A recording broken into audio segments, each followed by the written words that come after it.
Thibaut de Montbrial, j'ai 52 ans, je suis avocat au barreau de Paris depuis 25 ans, je dirige un cabinet qui s'appelle Montbrial Avocat, on est pénaliste, on a 3 grands domaines d'activité, le droit pénal des affaires et puis parce que ce sont mes convictions personnelles, la défense des victimes de terrorisme, de crimes ou de délits graves et la défense des forces de sécurité intérieure. Nous sommes parmi les principaux avocats en France, des policiers, des gendarmes, des douaniers et des militaires.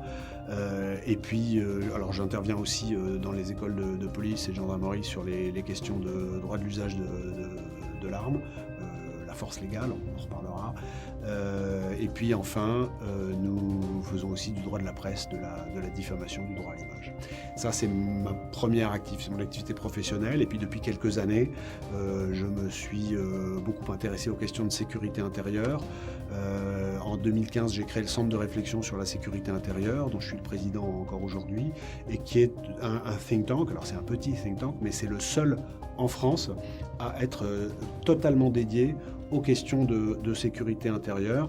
Et je suis aujourd'hui une des personnalités de la société civile qui connaît le mieux ces questions sur lesquelles je conseille de nombreux politiques.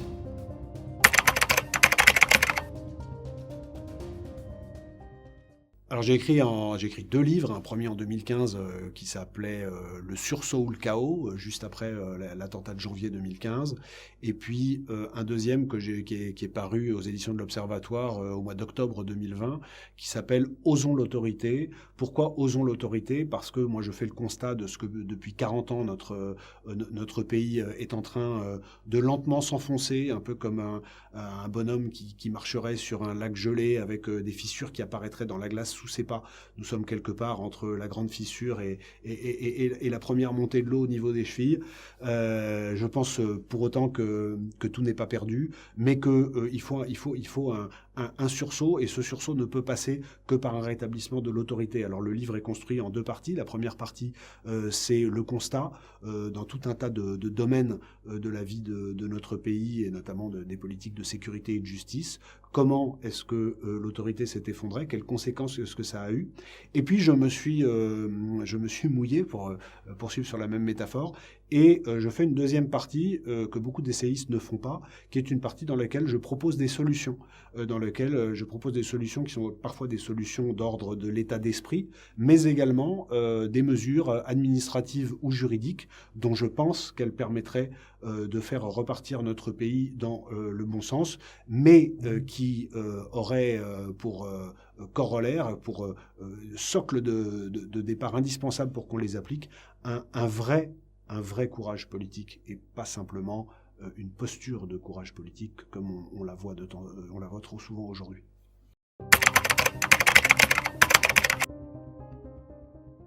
Il y a plusieurs moments qui dans ma vie personnelle, professionnelle, mais enfin dans ma vie, m'ont déterminé à quitter le confort relatif de la vie d'avocat. C'est relatif parce qu'au pénal, c'est parfois un peu agité, mais pour rentrer dans le débat public sur des sujets qui sont des sujets hyper polémiques et qui font qu'on quitte pour toujours la quiétude, la tranquillité et une certaine insouciance de vie. Le premier, c'est en 2013. J'ai eu coup sur coup un dossier qui impliquait une association pénaliste à Trappes dans les Yvelines, et dans le cadre de ce dossier, j'ai aperçu la façon dont la justice, avec une façade d'autorité, était en réalité dans une forme de duplicité, avec un seul credo, c'était il faut que les choses s'arrangent pour qu'il n'y ait pas d'explosion des quartiers, et quitte à donner des gages à la frange la plus extrême des gens que nous avions en face de nous. Et concomitamment, des amis qui travaillent dans les services de renseignement ont commencé à attirer mon attention vers un phénomène qui aujourd'hui est notoire, mais qui à l'époque n'était pas du tout connu, qui était celui du départ de jeunes Français ou de jeunes étrangers vivant en France vers le djihad en Syrie. Et donc j'ai connecté tous les fils, et j'ai compris que cette double évolution, c'est-à-dire poussée islamiste en France avec des demandes judiciaires, etc., veulerie de l'appareil judiciaire et de l'appareil d'État en général, plus le fait que des enfants de France allaient apprendre à combattre au nom de l'islamisme sur un théâtre d'opération dont par définition ils allaient finir par revenir, eh bien ça allait aboutir dans les années qui allaient suivre, et donc dans les années 2015 à 2020, à une dégradation considérable de la société française. Et donc, j'ai décidé de m'engager dans le débat public sur ce sujet. Je me suis mis à écrire des articles, puis j'ai créé le CRSI, j'ai écrit mon premier livre, etc. Et de 2015 à 2020, je suis devenu un des acteurs de la réflexion sur ces sujets d'islamisme et de sécurité dans le pays. Et puis, pour répondre à votre question sur le deuxième livre, moi j'ai 50 anecdotes, toutes plus désespérantes les unes que les autres. Il y en a peut-être une qui synthétise, parce qu'en une journée, il s'est passé beaucoup de choses. C'est que je suis allé à Calais, il y a quelques années, rencontrer les parents de la petite Chloé. La petite Chloé, c'est une petite fille qui avait été enlevée, violée et assassinée. Alors, on ne sait pas très bien dans quel ordre. Un fait divers absolument tragique, par un étranger en situation irrégulière sur le territoire français, qui était en l'occurrence un Polonais. Et dans la même journée, j'ai donc vu ces parents, cette famille accablée de chagrin, découvert des détails qui sont des détails absolument épouvantables. Comme j'étais à Calais, un ami qui commandant d'une compagnie républicaine de sécurité, d'une CRS, m'a dit tiens, puisque tu es là, on va te faire visiter la jungle et le dispositif policier autour de la jungle de Calais. Et donc là, j'ai découvert la misère absolue de ce campement. J'ai découvert, en étant jusqu'à moins de 10 mètres d'échauffourée entre les policiers et les migrants, le désespoir terrible, mais la force et la violence que sous-tend ce désespoir. L'affrontement avec nos forces de l'ordre, j'ai découvert l'ampleur des moyens que l'État était contraint de déployer à Calais pour éviter des désordres absolus dans la zone. J'ai découvert la misère également de nos policiers et de nos gendarmes qui vont passer des cycles de 15 jours, 3 semaines à Calais dans des conditions matérielles qui ne sont pas faciles, qui souffrent de violences, etc. Bref, ce sont deux catégories d'événements dont on peut penser qu'ils n'ont aucun rapport, mais qui touchent tous les deux finalement à notre population et à son bien-être. Moi, je pense que notre population, la population française, les Français, ont le droit d'être aimés et d'être protégés. Et que c'est le rôle des politiques de le faire. Et force est de constater que ce que j'ai vu ce jour-là à Calais, ça ne ressemblait à rien à ce qui devrait en être.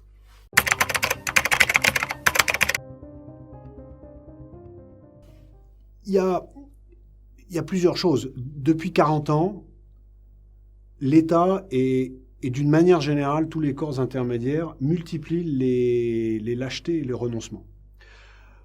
La droite politique a sa responsabilité parce qu'elle a abandonné à une droite extrême tous les thèmes régaliens. Mais en fait, je devrais associer la gauche, et en particulier la gauche qui est quand même à l'origine de la République, qui également a abandonné le régalien, a abandonné la défense de la France, avec notamment une erreur, enfin, c'est pas une erreur, moi je considère que c'est une erreur, mais après tout certains l'assument, mais en tout cas une décision stratégique qui est une décision majeure, c'est le changement d'appui électoral. Après avoir perdu la majeure partie du vote populaire, la gauche, beaucoup de Terra Nova, enfin beaucoup de gens ont écrit là-dessus, a conceptualisé la recherche du vote d'une population issue de l'immigration. Et évidemment, pour s'accorder ces bonnes grâces, il n'était pas question de faire ce que les immigrés de l'époque, en plus, attendaient. C'est-à-dire que les immigrés de l'époque sont les gens qui sont de 2 ou 3 générations plus anciens que la génération de jeunes d'aujourd'hui, et qui, quand on parle avec eux, sont les premiers à dire que tout le monde en France a manqué d'autorité à l'époque. C'est-à-dire que la gauche a failli, et en plus a doublement failli, parce que l'autorité qu'elle aurait dû continuer à incarner sur ces questions était attendue des membres de ces populations qui souhaitaient s'intégrer. Donc, vous avez une classe politique de droite et de gauche qui a complètement abandonné tous les marqueurs d'autorité qui font qu'on peut vivre dans une société sans que ce soit le désordre absolu. Ensuite, le deuxième élément, c'est que du coup, la société est devenue de plus en plus individualiste, c'est-à-dire qu'il y a eu des replis. Il y a eu un repli individuel parce que on a aussi complètement abandonné toute idée de transcendance, toute réflexion coordonnée sur ce que c'était de faire nation ensemble et de continuer à perpétrer la grande nation française qui existe depuis plus de 1000 ans, avec ses racines qu'on connaît, avec son histoire qu'on connaît, avec ses côtés glorieux, moins glorieux, mais qui font partie d'un tout. Et du coup, comme tout ça s'est étiolé, vous avez donc des replis individuels, avec ce que les islamistes nous reprochent beaucoup, c'est-à-dire une société qui est très autocentrée, qui est organisée autour du plaisir et du consumérisme.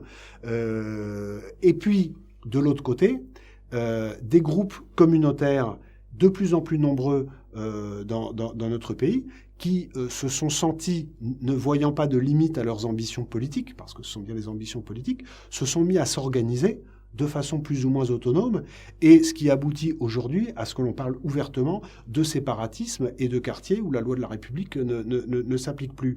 Donc, tout ça étant évidemment généré par ce que moi je considère comme étant l'origine de tous les maux, c'est-à-dire l'immigration massive et non maîtrisée depuis 40 ans, qui fait que nous assistons en temps réel à un changement de notre population. Alors entendons-nous bien, je ne suis pas en train de me faire le chantre de la théorie du grand remplacement, parce que la théorie du grand remplacement implique une volonté, un cynisme politique qui aurait conduit notre classe politique à prendre des décisions pour favoriser ce remplacement. Ça, moi, je n'y crois pas une seconde. Je pense que les renoncements dont je viens de parler ont permis donc à ce qu'il n'y ait aucun marqueur d'autorité qui freine et qui discipline l'immigration en France, et que le résultat, c'est que 40 ans après, nous avons une population dont les équilibres ethniques ont profondément changé, et avec des conséquences qui sont des conséquences culturelles fortes. Or, l'islamisme est une conséquence d'une dérive de cette modification de l'équilibre culturel en France. C'est-à-dire que ce sur quoi l'ensemble des élites françaises auraient dû être absolument intransigeants, et c'est la volonté du peuple, c'était qu'on accueille qui éventuellement on devait pouvoir accueillir, mais d'abord qu'on le choisisse. Au nom de quoi est-ce qu'on ne choisit pas les gens qu'on a envie d'accueillir chez nous? Et qu'ensuite, on conditionne le maintien sur le territoire français et les droits qui y sont associés au respect d'un certain nombre de règles qui sont les bases culturelles de nos règles de vie collective depuis des siècles. Et faute d'avoir la force, et ça se serait fait tout seul si on n'avait jamais cédé. Le problème, c'est qu'on a cédé petit bout par petit bout le terrain, et qu'au bout de 40 ans, on a laissé un champ complètement ouvert, et la nature ayant horreur du vide, qui a évidemment été comblé par des gens qui sont dans une logique, encore une fois, l'islamisme est dans une logique politique. Et l'islamisme s'est développé sur cette évolution de notre population. Donc, je pense que tout ça sont les éléments qui font que les conséquences de cet effondrement de l'autorité. Deux chiffres en exemple. Le premier, c'est un chiffre de la Cour des comptes. Seuls 15%, un tout petit peu moins, des gens qui sont frappés d'une obligation de quitter le territoire français, ça s'appelle une OQTF techniquement, sont effectivement raccompagnés. C'est-à-dire qu'il y a un axiome qui est bien connu de tous les gens qui travaillent sur ces questions, c'est tu rentres en France, tu restes en France, quel que soit ton statut juridique, quels que soient les droits, etc. Donc ça, c'est absolument inacceptable, et je propose dans mon livre un certain nombre de solutions pour qu'on y remédie, et ce sont des solutions qui ne nécessitent pas de textes supplémentaires, qui nécessitent simplement de la volonté politique et de la fermeté, notamment dans nos relations avec les pays d'origine. Et puis le deuxième chiffre, qui est un chiffre qui a été mis en lumière par le magistrat Charles Prats, c'est 50 milliards d'euros de fraude sociale chaque année. Pour que nos téléspectateurs se rendent compte de ce que ça représente, 50 milliards, c'est quasiment le cumul de nos trois ministères régaliens de base, c'est-à-dire l'intérieur, la justice et la défense. 50 milliards chaque année. Et s'il y avait là encore une volonté politique d'installer au ministère du Budget une personnalité en lui donnant des moyens pour aller chasser cette fraude, nous dégagerions une somme donc considérable qui pourrait être employé de façon bien plus utile. Et en plus, il y aura un effet vertueux. C'est qu'à partir du moment où vous faites cesser cette fraude, vous finissez par faire partir ceux qui en bénéficient. Donc c'est un effet doublement vertueux. Et ce sont ces deux exemples qui me viennent à l'esprit sur votre question et qui illustrent mieux qu'un long discours l'état de notre pays sur ces questions.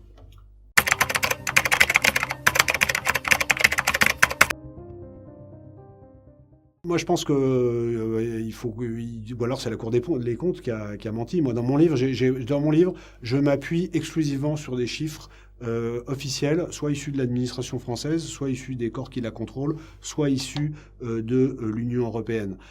Lorsque je parle, par exemple, de l'augmentation des crimes sexuels en Europe depuis 2014 et que je croise avec la vague migratoire qui a atteint l'Europe à partir de cette période, bah, on a des conséquences qui sont dans des pays comme la Suède, comme l'Italie, comme la France, avec des corrélations parfaites. D'ailleurs, j'observe que personne ne m'a jamais attaqué depuis la sortie du livre sur ce point. Cela dit, personne ne m'a jamais interrogé dessus non plus. On m'a posé beaucoup de questions sur le terrorisme, l'islamisme, la police. Ça, c'est un sujet sur lequel il y a un tabou total et il y a une tétanie de nos élites. Donc, pour en revenir à votre question, je ne sais pas sur quels chiffres se fondait Gérald Darmanin, mais en tout cas, ceux de la Cour des comptes, ils sont parfaitement clairs.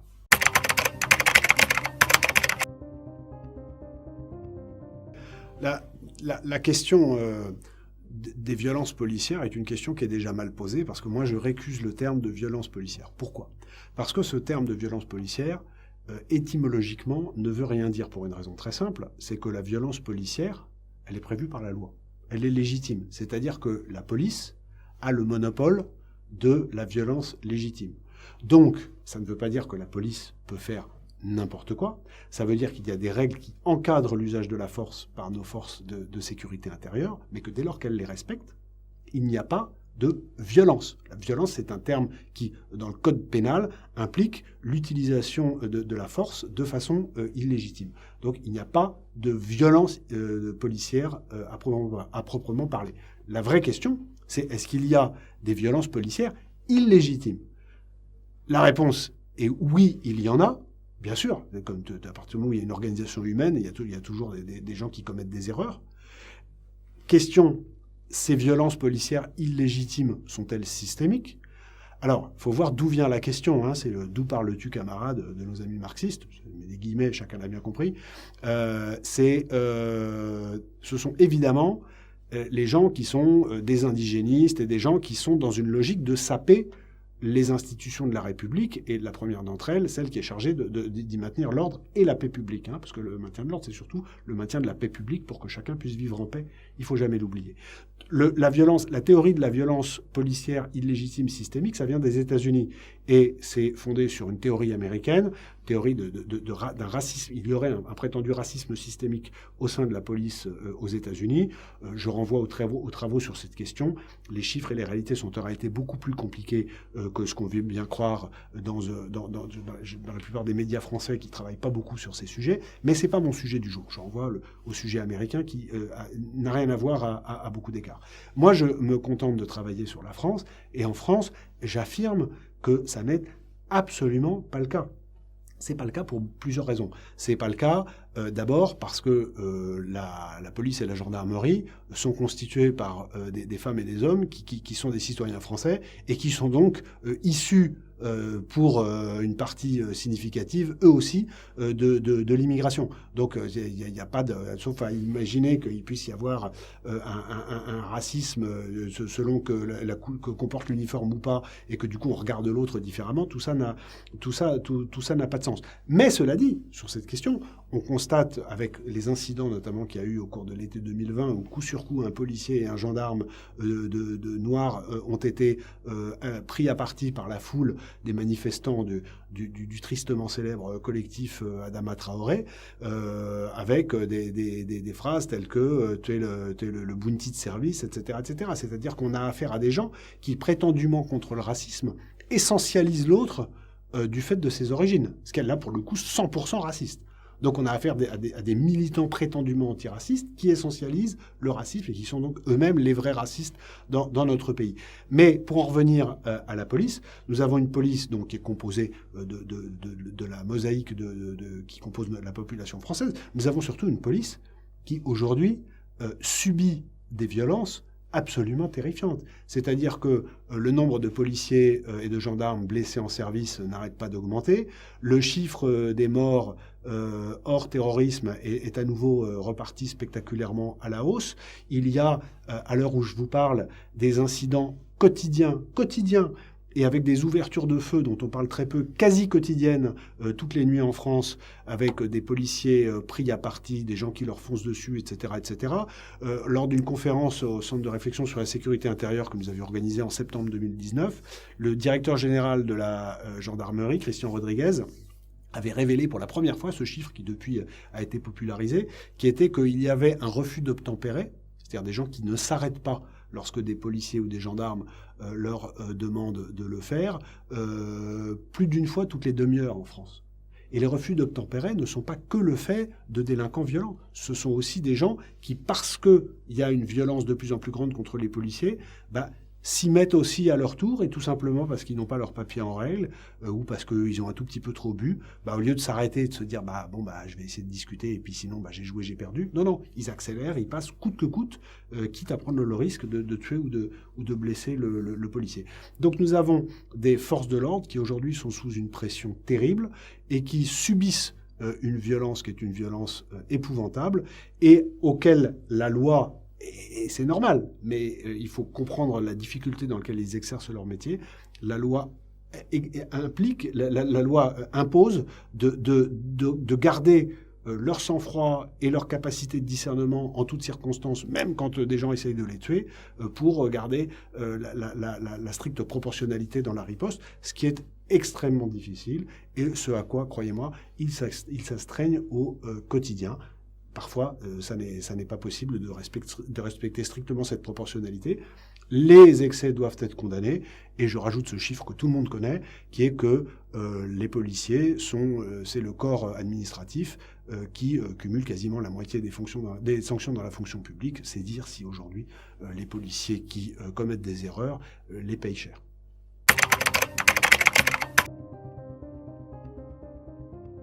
Trois solutions. La première solution, c'est une piste, c'est d'imposer à l'État ce que j'appelle un régime protéiné. Qu'est-ce que je veux dire ?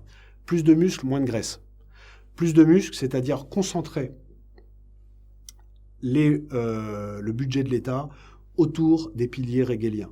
Il faut considérablement augmenter les budgets du ministère de l'Intérieur, du ministère de la Justice, du ministère de la Défense et de l'Éducation nationale, et complètement repenser celui de l'hôpital, quand on sait qu'un tiers des gens qui travaillent pour la PHP, les hôpitaux de Paris, n'y exercent aucune fonction opérationnelle, on en est consterné.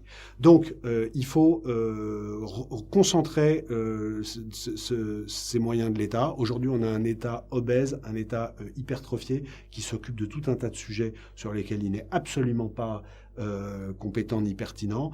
Il faut, pardonnez-moi l'expression, mais foutre la paix aux gens dans tous les domaines qui ne concernent pas le régalien, et être extrêmement ferme dans le domaine régalien pour précisément que toutes les initiatives, toutes les énergies dans le domaine de la culture, de l'entreprise individuelle, etc., puissent s'exprimer. Il faut que les gens puissent s'exprimer, et pour ça, il faut qu'ils puissent être en sécurité pour s'exprimer. Un État qui protège. Ça, c'est le premier point. On en a parlé, mais je le redis, avec les 50 milliards d'atteintes à la fraude sociale qui seraient reversés dans le budget, au budget de l'État, on gagnerait une marge de manœuvre considérable. Il y a aussi d'autres pistes budgétaires qui permettraient d'en gagner par ailleurs. Ça, c'est la première mesure. C'est une mesure de systémique, hein, c'est une mesure de long terme. Il y a une deuxième mesure qui touche, vous l'avez compris, le sujet m'est cher, l'immigration. Ça, c'est une mesure politique. C'est extrêmement simple. C'est que l'État utilise tous les leviers en sa possession pour faire expulser les gens qui sont juridiquement expulsables, et pour contraindre les étrangers condamnés en France à exécuter leur peine dans les pays d'origine. Alors ça, c'est une mesure qui va en faire hurler un certain nombre. En fait, les deux sont liés. Pourquoi ? Parce que ce que ça veut dire, et c'est à ça que j'appelle, c'est que la France, sans fausse faiblesse, impose dans ses relations avec les pays d'origine, sont nos pays, les alliés séculaires, etc., etc., il faut surtout plus dire les anciennes colonies, impose toute l'aide que nous continuons et qu'il faut continuer à apporter à ces États pour qu'ils se développent, et que se développant, il y ait moins de pauvreté, et que pour qu'il y ait moins de pauvreté, il y ait moins d'immigration, on est d'accord, mais que cette aide soit subordonnée, y compris les visas étudiants, etc., soit subordonnée à une contrepartie. Et cette contrepartie de la part des États, c'est vous nous récupérez les gens qu'on vous renvoie parce qu'ils ont commis ils ont violé la loi française, donc ils ne sont plus éligibles à rester, vous nous les récupérez. Et deuxièmement, ceux qui ont commis des crimes ou des délits, on les incarcère chez vous. Évidemment, on finance l'incarcération, mais 5 ans de prison à Bamako, ça coûte moins cher que 5 ans de prison à Fleury-Mérogis. Et sans compter qu'il n'y a plus de question d'expulser le type condamné à une interdiction du territoire à la fin de sa peine, puisque par hypothèse, il aura purgé sa peine dans le pays d'origine. Deuxième mesure bis, une réforme du droit d'asile, non pas sur son principe, pas question de toucher au principe de l'asile, mais sur ses modalités d'application. Je pense, je le décris assez longuement dans le livre, il faut faire très court, que le problème, c'est que les gens qui sont des déboutés du droit d'asile, ils sont dans notre pays, on ne sait plus où ils sont, ils se baladent et et du coup, ils restent, ils fondent une famille et après, ils ne sont plus du tout expulsables. Ce qu'il faudrait, c'est qu'il y ait des centres d'accueil qui soient des centres fermés, au sein desquels les demandeurs d'asile aient accès à toute la technologie, soient évidemment correctement traités, logés, nourris, soignés, accès aux droits avec des permanences juridiques, des avocats, Internet, etc. Mais qu'ils ne puissent pas s'éloigner de ce centre, de sorte que si jamais l'asile est accordé, on leur donne leurs papiers et ils entrent sur le territoire européen, mais si jamais l'asile leur est refusé, on les ait à disposition et on les expulse. Et là, retour au problème précédent avec les pays d'origine. Ça, donc cette lutte contre l'immigration, c'est vraiment un point cardinal. Et puis, troisième mesure, vous m'en avez demandé 3, c'est difficile parce que il y en a d'autres dans le livre, et puis j'en ai d'autres en tête aussi, la réflexion est permanente sur ces sujets.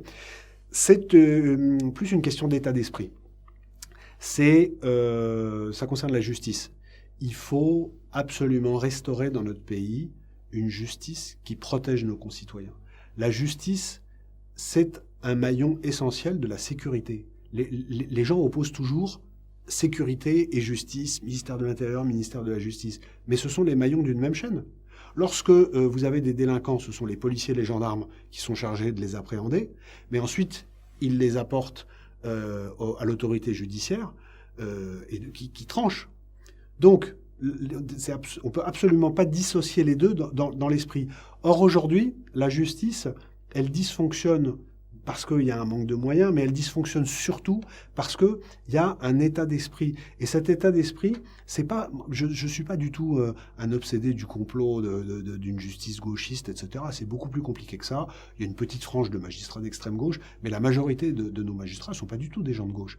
Le problème, c'est que ce sont des gens qui exercent génération après génération dans un conformisme. C'est-à-dire qu'ils ont du mal à mesurer l'évolution de notre société, l'évolution des tensions, l'évolution de la violence, toute l'évolution dont on a parlé et tout ce que chacun ressent dans les changements dans notre corps social, même depuis 5 ans, et la responsabilité qui est la leur comme régulateur de notre vie sociale par rapport à ces évolutions. C'est-à-dire que, je donne un seul exemple, on considère aujourd'hui que face aux primo-délinquants, il faut mieux commencer par la bienveillance. Mais on sait que c'est faux. C'est-à-dire que quand vous avez un jeune qui commet un délit, je parle pas d'un crime, je parle d'un délit qui rentre dans la délinquance, si le système ne le recadre pas immédiatement, c'est trop tard.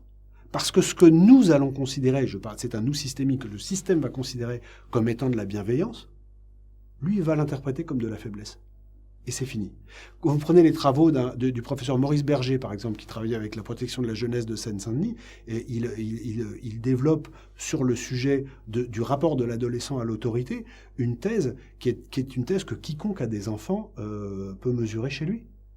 C'est que si vous ne mettez pas une limite tout de suite et vite, une fois que les bornes sont franchies, il n'y a plus de limite. Et à ce moment-là, vous partez sur des problèmes structurels de délinquance qui très vite ne sont plus gérables et ne sont plus récupérables. Attention, ça ne veut pas dire une sévérité extrême. Ça veut dire qu'il faut que celui qui commet un crime ou un délit soit jugé vite. Ça, on est à peu près tous d'accord. Le garde des Sceaux l'a dit récemment, c'est ça, il a raison. Et avec une peine qui soit adaptée, qui soit juste. Pas forcément trop sévère, mais qui soit certaine. On retrouve Beccaria, une peine certaine. Et si vous avez la certitude de la peine, le délinquant comprend très vite qu'il faut chercher d'autres moyens. Après, sur la justice, je fais beaucoup de pages dans le livre, donc je ne vais pas le refaire en entier ici, il faut que chacun ait quand même envie d'aller le lire, mais il y a des propositions concrètes, on peut faire des choses, mais encore une fois, il faut sortir d'une forme de conformisme dogmatique qui fait aujourd'hui beaucoup de mal à notre pays. Et puis, j'en ajoute une quatrième. Allez, en une phrase, c'est peut-être la mère de toutes les mesures, c'est qu'il faut commencer par appliquer nos lois. Appliquons nos lois. Osons l'autorité, c'est osons d'abord appliquer nos lois. Les résistants, là on est un peu à front renversé par rapport à l'image du résistant qui a combattu un ennemi extérieur, puisque là en fait malheureusement c'est un ennemi intérieur qu'il faut combattre. Les résistants, ce sont ceux qui, pour paraphraser Péguy, disent ce qu'ils voient. Vous savez, Péguy disait il faut dire ce que l'on voit, mais d'abord il faut voir ce que l'on voit. Donc les résistants sont ceux qui, voient ce qu'ils voient et ensuite le disent. Il faut le déni de réalité n'a jamais empêché la réalité de prospérer. La tête de l'autruche dans le sable n'a jamais empêché qu'elle se fasse botter les fesses.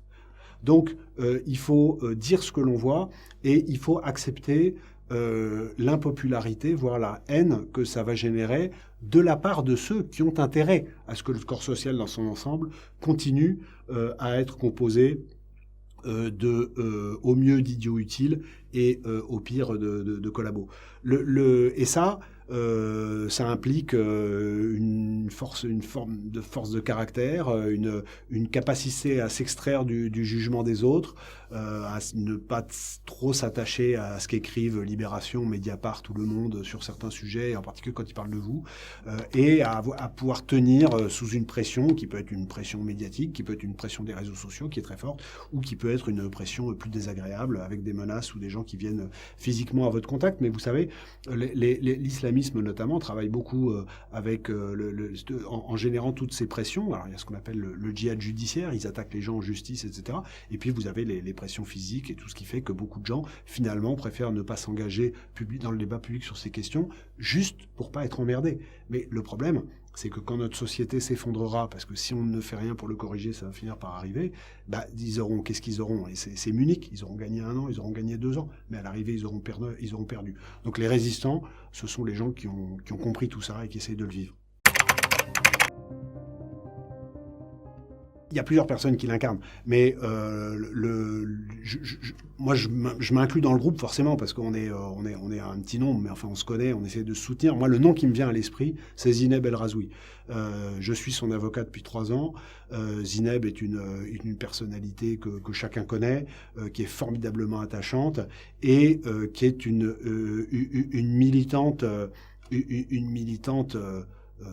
inconditionnelle de la cause de la France, et c'est d'autant plus touchant qu'elle n'est pas française d'origine, et c'est l'illustration même de ce que l'universalisme français n'a rien à voir avec les origines ou la couleur de la peau. C'est une question d'état d'esprit. C'est une transcendance. C'est-à-dire que Zineb incarne quelqu'un qui n'est pas née française, mais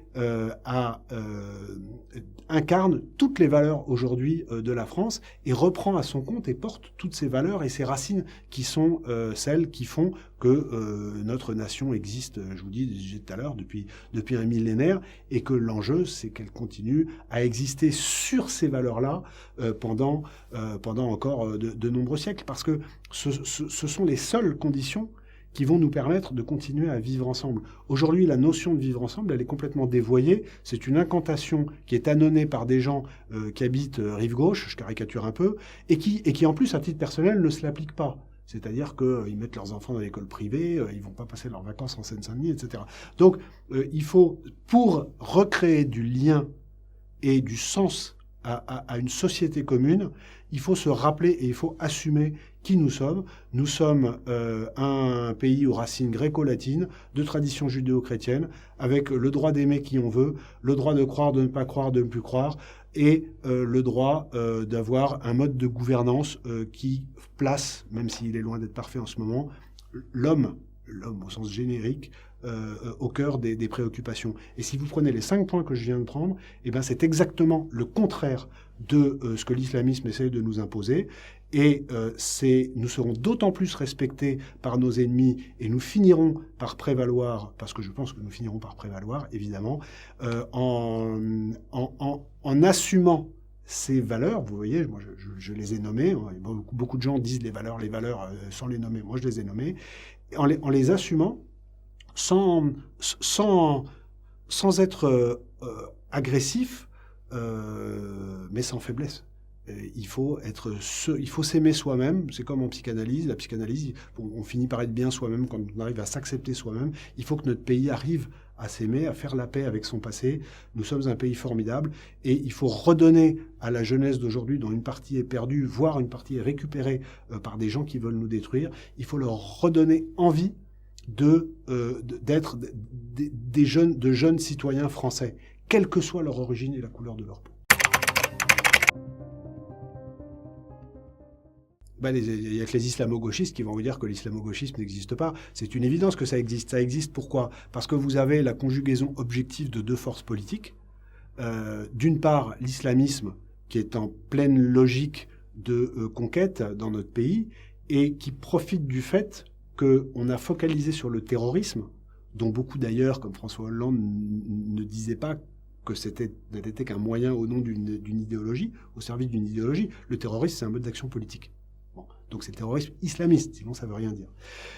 Donc comme il y a le terrorisme, on a focalisé dessus, terrorisme islamiste, et on a oublié que tout un tas de gens promeuvent l'islamisme officiellement sans violence, et du coup on dit comme ils ne sont pas violents, ils ne sont pas dangereux. Bien sûr que si. Donc vous avez ce courant politique islamiste qui a parfaitement compris, qui est représenté essentiellement par les salafistes et les frères musulmans, donc c'est du wahhabisme.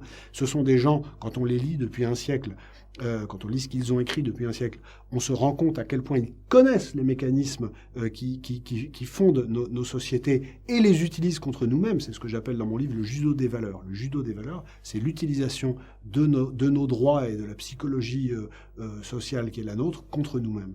Donc vous avez les islamistes qui sont dans une phase de conquête, et vous avez les gauchistes, c'est ce que je disais tout à l'heure, qui ont considéré pour certains d'entre eux que le nouvel électorat à conquérir, c'était l'électorat issu de l'immigration, et que donc tout ce qui représentait, tout ce qui symbolisait cette immigration d'origine ne pouvait pas être critiqué. Alors que, comme on en a beaucoup parlé déjà depuis le début de l'émission, il faut prendre ce qui est bon, mais rejeter ce qui est mauvais. Là, ils n'ont pas osé critiquer, et donc c'est cette convergence objective entre une forme de gauchisme qui est tolérante, voire